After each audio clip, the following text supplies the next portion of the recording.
दोस्तों नमस्कार। कल के वीडियो में हमने मौलिक अधिकार के बेसिक को आसानी से समझा था। आज के वीडियो में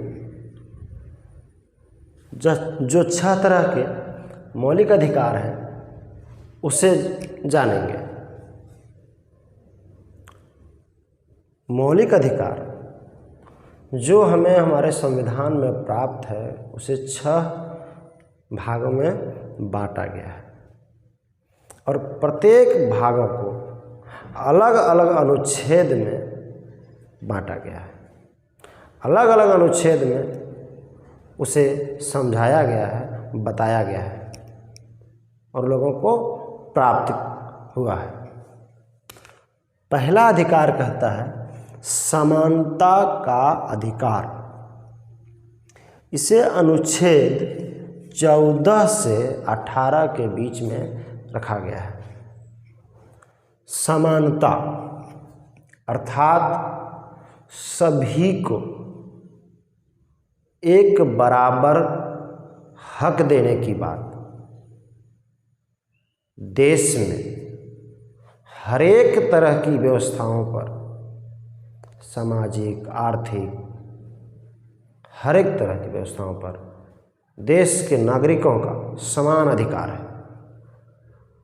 इसे हम अनुच्छेद 14 से 18 में पढ़ेंगे। दूसरा, स्वतंत्रता का अधिकार। आज इस देश में जो हमें समान स्वतंत्रता जो मिली हुई है, आज जो हम हर कार्य करने के लिए, हर न्यायोचित कार्य करने के लिए स्वतंत्र हैं, वो अधिकार हमें मौलिक अधिकार के द्वारा ही प्राप्त होते हैं। यह अधिकार स्वतंत्रता का अधिकार है जो अनुच्छेद 1919 से लेकर के 22 के बीच में हम पढ़ेंगे। अगला अधिकार है शोषण के विरुद्ध अधिकार। अगर देश के, राज्य के किसी नागरिक के ऊपर किसी तरह से शोषण किया जाता है, चाहे वह आर्थिक हो, मानसिक हो, सामाजिक हो, तो हमें उसका विरोध करने का पूरा अधिकार है। यह अधिकार हमें मौलिक अधिकार के तहत प्राप्त है। हम खुलकर, हम डटकर उस शोषण का विरोध कर सकते हैं। यह हमें मौलिक अधिकार में प्राप्त है। अगला अधिकार है धार्मिक स्वतंत्रता का अधिकार। आज के समय में यह बिंदु सबसे अधिक उकेरा जा रहा है, सबसे अधिक चर्चित बिंदु में से एक है। धार्मिक स्वतंत्रता अर्थात देश में रहने वाले सभी नागरिकों को अपने अपने धर्म को मानने की एक समान आज़ादी प्राप्त है। इस देश में रह रहे लोग अपने अपने धर्म को किसी भी तरह से मानने के लिए स्वतंत्र है। हमारा देश 15 अगस्त 1947 को जब आज़ाद हुआ, उसके बाद जब हमें हमारा संविधान मिला तो हमारे पूर्वजों ने एक धर्मनिरपेक्ष राष्ट्र की कल्पना को साकार किया। हमारे देश में एक धर्मनिरपेक्ष राष्ट्र की स्थापना हुई और इस कल्पना को हमें कहाँ मिलता है? हमारे मौलिक अधिकार में शामिल किया गया और मौलिक अधिकारों के तहत ही हमें अपने धर्म को मानने की आज़ादी है। हमारे ऊपर कोई ज़बरदस्ती धर्म थोप नहीं सकता। किसी भी धर्म को हम मानने के लिए भी बाध्य नहीं है। ये हमारा व्यक्तिगत फैसला है कि हम किस धर्म को माने, किस धर्म को नहीं माने। हम धार्मिक हो सकते हैं, हम धार्मिक नहीं हो सकते हैं, आस्तिक हो सकते हैं, नास्तिक हो सकते हैं। ये हमारा निजी फैसला है।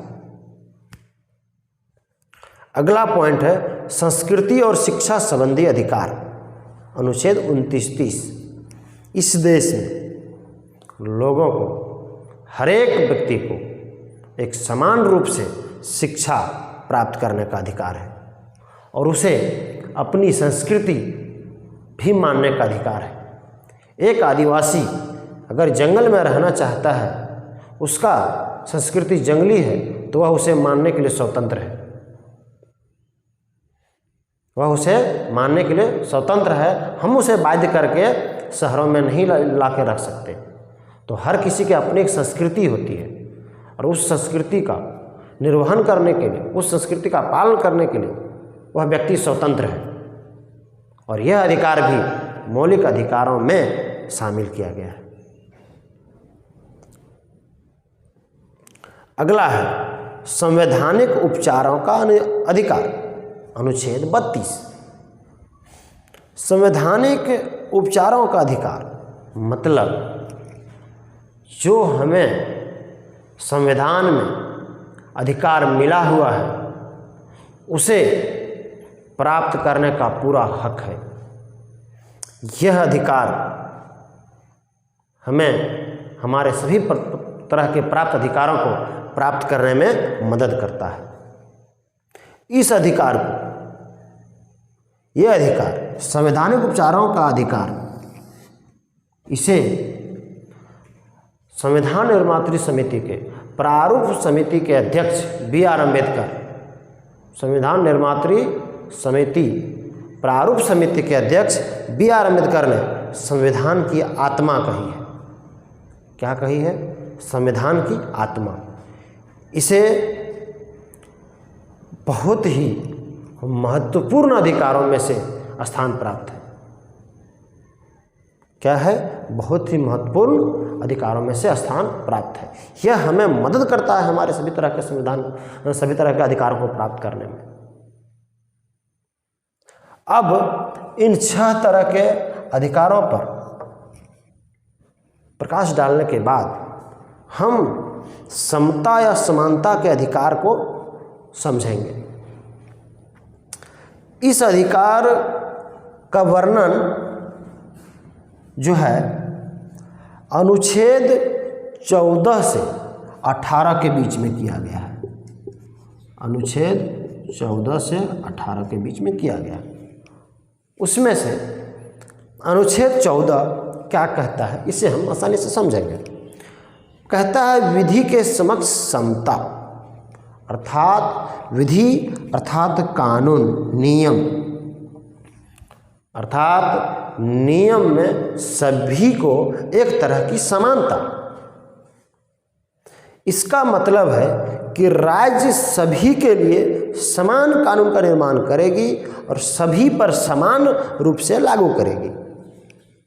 अर्थात अगर राज्य कोई कानून बनाती है तो वह इस बात को ध्यान में रख के नहीं बनाएगी कि इसमें से वह फलना व्यक्ति शामिल होगा और फलना शामिल नहीं होगा। ऐसा नहीं हो सकता। वह जिसके लिए भी कानून बनाएगी तो वह कानून सभी के लिए एक समान होगी। उसमें भेदभाव राज्य किसी तरह से नहीं कर सकता है। अगर राज्य अंबानी के लिए भी वही कानून बनाती है तो एक नीचे से नीचे तबका जो दैनिक मजदूरी करके खाता है तो उसके लिए भी वही कानून बनेगा।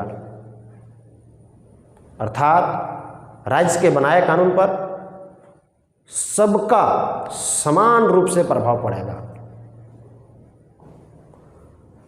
सभी पर समान रूप से लागू करेगी। किसी से साथ वह भेदभाव नहीं कर सकती है। तो आज के वीडियो में हमने मौलिक अधिकार, 6 तरह के मौलिक अधिकारों को समझा और समानता का अधिकार का अनुच्छेद 14 को जाना। अगले वीडियो में हम अनुच्छेद 15 से आगे पढ़ेंगे और बाकी बचे अधिकारों को भी समझेंगे। Thank you. जय हिंद।